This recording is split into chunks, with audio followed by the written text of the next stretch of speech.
Inapofika tarehe 29 mwezi wa 10, nendeni mkawape waheshimiwa wabunge wote wanaotokana na chama chetu, mkaweke alama ya tiki kwa madiwani, kwa wabunge wote ambao wamesimama kwa tiketi ya chama chetu.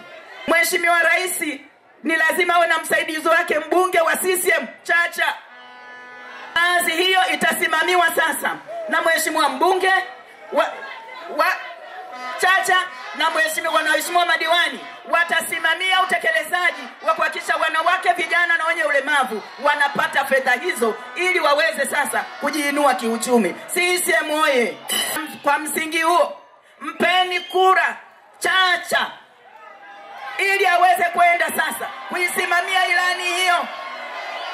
Wapeni kura wabunge hawa pamoja na mjukuu wangu hapa na wengine yuko pale. Wapeni kura ili waende kuisimamia ilani hiyo, ambapo sasa Mheshimiwa Rais ameyasema hayo yako kwenye ilani. Hao kazi yao kwenda kumkumbusha.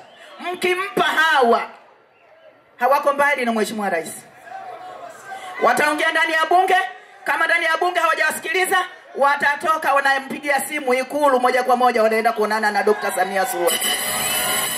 Ndio maana nawaambia, nendeni tarehe 29 mkawapigie kura za ndio. Pamoja na kwamba mnasema kuna majimbo 7 yanapita bila kupingwa, mnasema kuna kata zilizopita bila kupingwa. Hapana, hazijapita bila kupingwa. Hawa ni lazima waende wakapigiwe kura ya ndio.